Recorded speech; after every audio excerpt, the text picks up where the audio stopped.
এদিকে মৌলভীবাজারের কাউয়াদিঘি হাওরে পানি বাড়ায় তলিয়ে গেছে ৮ ইউনিয়নের ৩,০০০ হেক্টর জমি। সময় মতো আমনের চারা রোপণ করা নিয়ে শঙ্কায় হাজারো কৃষক। দর্শক, আমরা আরো খবর জানবো, সেখান থেকে যুক্ত হয়েছেন আমাদের আরেক সহকর্মী আব্দুর রব। রব, পানি বাড়ার খবর জানাবেন। জি, আসলে এই মৌলভীবাজারের যে কাওয়াদিঘি হাওর অধ্যুষিত এলাকা, সেই এলাকার প্রায় ৮টি ইউনিয়ন ইতিমধ্যে জলমগ্ন অবস্থায় রয়েছে। মূলত হাওরের যে উপরি অংশে প্রায় ২ থেকে ৩ কিলোমিটার বিস্তৃত এলাকা আসলে জলমগ্ন অবস্থায় রয়েছে এবং হাওরে যে স্বাভাবিক যে পানি থাকার কথা, তার থেকে প্রায় ২.৫ থেকে ৩ ফুট পানি বেশি হয়। এই হাওরের পানি উপচে কিন্তু এই উপরি অংশগুলো চলে গেছে। ফলে আমন যে চাষাবাদ করবেন কৃষকরা, সেই চাষাবাদ কিন্তু ব্যাহত হচ্ছে এবং আমন চাষাবাদের কিন্তু সময় চলে যাচ্ছে। আমনের যে চারা যেগুলো আছে সেগুলো কিন্তু অনেক বয়স্ক হয়ে যাচ্ছে এবং বয়স্ক চারা রোপণ করলে আসলে ফলন ভালো হবে না। যার ফলে কৃষকরা অনেকটা দুশ্চিন্তায় আছেন এবং কয়েকদিন আগেও আমরা দেখেছি কৃষকরা আন্দোলন করেছেন এবং জেলা প্রশাসক বরাবর তারা স্মারকলিপি দিয়েছেন। একটু বিষয় এখানে বলি যে আসলে এই কাওয়াদিঘি হাওরের যে এই এলাকাগুলো আসলে একটা সেচ পাম্পের প্রকল্পের আওতায় মনুসেচ প্রকল্প এবং এই জায়গাটা আসলে বোরোর সময় বোরো চাষ করা এবং আমনের সময় আমন চাষ করার জন্য মূলত এখানে এই প্রকল্পটি করা হয়। এবং নগদ নিয়ে এলো হার না মানা হার অফার। সর্বনিম্ন ১০,০০০ টাকা রেমিটেন্স নগদে পাঠালে থাকছে স্বর্ণের হার জেতার সুযোগ। ৮টি সেচ পাম্প দ্বারা পানি সেচ করা হয়, কিন্তু বিদ্যুতের ঘাটতির কারণে সবগুলো পাম্প আসলে চালানো হয় না। ২ থেকে ৩টি পাম্প চালানো হয়, কখনো ৪ থেকে ৫টি পাম্প চালানো হয়।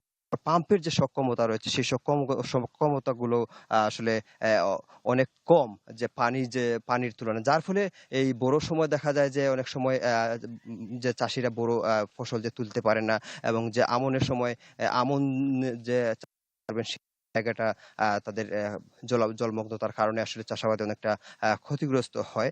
এবং আমরা আসলে এই অঞ্চলের যে কৃষকদের সাথে আলাপ করেছি, তারা জানিয়েছেন যে তারা এই অঞ্চলে আসলে হাওরে বোরো ফসল ক্ষতিগ্রস্ত হয়েছে এবং এখন যদি আমন ফসল ক্ষতিগ্রস্ত হয় তাহলে তারা একদম ধ্বংসের দ্বার প্রান্তে চলে যাবে। আমরা এখানে একজন কৃষক আছেন, উনার সাথে একটু কথা বলতে চাই যে এই যে হাওরে কদিন আগে যে বোরো ফসল ছিল, সেই বোরো ফসল ব্যাপক ফসল হানি হয়েছে এবং তাদের আসলে কি পরিমাণ ক্ষয়ক্ষতি হয়েছে। তো একটু যদি বলেন আসলে আপনাদের কি সমস্যা হয়েছিল?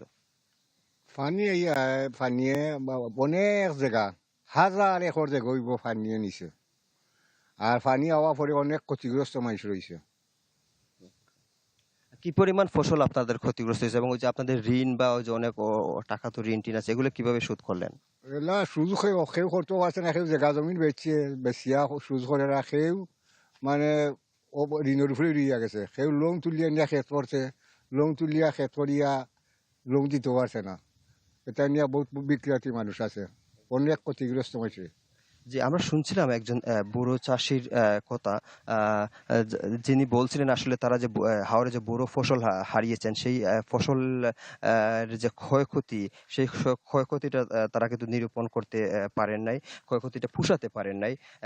এর মধ্যে আবার হাওরের যে উপরি অংশ, এখন সেখানে আসলে আমনের যে জায়গাগুলো জলাবদ্ধ হয়েছে, সেই জায়গাগুলো আসলে আ কৃষকরা চাষাবাদ করতে পারবেন না। আমরা যদি আরেকজন কৃষকের সাথে একটু কথা বলি, আপনার সাথে একটু কথা বলতে চাই যে বোরো ফসল ইতিমধ্যে হাওরে তলিয়ে গিয়েছে, ক্ষতিগ্রস্ত হয়েছে। এখন যে আমনের যে ব্যাপক এলাকা কিন্তু এখনো জলাবদ্ধ অবস্থায় আছে। যে চারাগুলো বয়স্ক হয়ে যাচ্ছে। আসলে আপনারা কৃষকরা আসলে কি করবে? বুড়ো মৌসুম তো নষ্ট হয়েছে, আমনের যে ফসল বর্তমানে ভাদ্র মাস শুরু হয়েছে। তো আমরা যে কৃষক যারা ক্ষতিগ্রস্ত হয়েছে, এরা আপ্রাণ চেষ্টা করে পানি নিষ্কাশনের লাগিয়া। তো বিদ্যুতের সমস্যা এটা ঠিক আছে। এখন যদি এই মাসের ভাদ্র মাসের 15 তারিখের ভিতরে ম্যাক্সিমাম 1 ফুট থেকে 1.5 ফুট পানি না কমানি হয়, তাহলে এই ফসলটাও ক্ষতির সম্মুখীন। তখন দুনো ফসল যদি এইভাবে নষ্ট হয়, দুনো সিজনের কৃষকের অবস্থা কি হাল আছে এটা আপনারা নির্ভর করুক। জি, ধন্যবাদ। শুনছিলাম আরেকজন কৃষকের কথা। আসলে আ এই যে গ্রামীণ যে অর্থনীতি, সেই গ্রামীণ অর্থনীতি আসলে মজবুত হয় গ্রামের যে কৃষক এবং কৃষির কারণে।